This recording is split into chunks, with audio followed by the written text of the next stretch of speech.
Le projet de gestion durable des paysages communaux pour la RED+, PGPC RED+, accorde une place de choix à la sécurisation foncière de ces investissements. Avant le début effectif des réalisations physiques, le projet engage le processus de sécurisation foncière.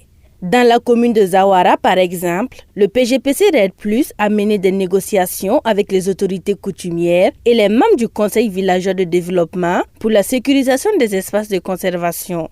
Nous avons été à la mairie pour une réunion et de là maintenant on a demandé à tout un chacun, c'est-à-dire à chaque CVD, que si vous avez une forêt sacrée, soit un lieu sacré que vous voulez protéger. Alors donc j'ai soulevé mon doigt et j'ai dit qu'à Tudé vraiment il y a une forêt sacrée que nous voulons protéger. C'est de retour maintenant de la mairie, je me suis approché du chef du village et on a convoqué une assemblée et j'ai exposé le problème. L'ensemble du village m'a dit qu'il n'y a pas de problème, qu'ils sont parfaitement fiers de cette initiative-là. Les négociations ayant abouti, la Direction générale des impôts, à travers ses démembrements du niveau provincial, prennent le relais pour engager le processus de sécurisation foncière. Tout commence par la formalisation de la volonté de céder librement et sans contrainte les terres pour les investissements du projet. Il s'agit d'établir un accord de cession des terres en bonne et due forme. Les étapes d'établissement d'un accord de cession commencent d'abord par la délimitation et après la délimitation, on va établir les actes de cession amiable de droit foncier. C'est l'appellation type même comme ça, acte de cession amiable de droit foncier. C'est le début même de tout processus après la délimitation qu'on vient de faire.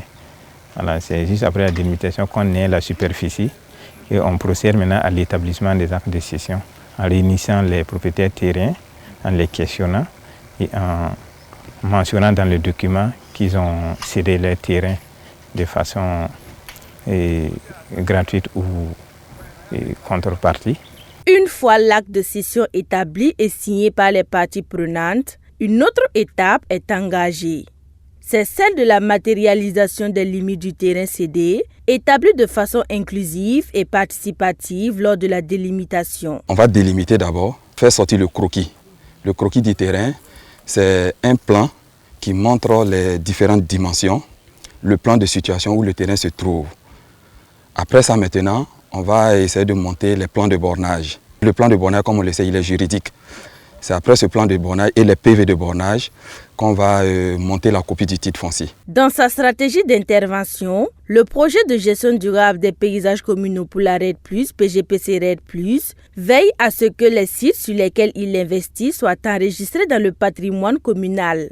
Toute chose qui contribue à la réduction des conflits autour des investissements et à la durabilité des réalisations. Il est essentiel pour nous d'enregistrer les sites du projet dans le patrimoine communal, surtout pour une question de sécurisation foncière.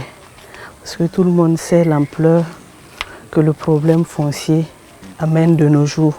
Si les sites sont protégés, si à l'avenir on a d'autres opportunités avec le même projet ou d'autres projets, on peut toujours venir investir sur ça.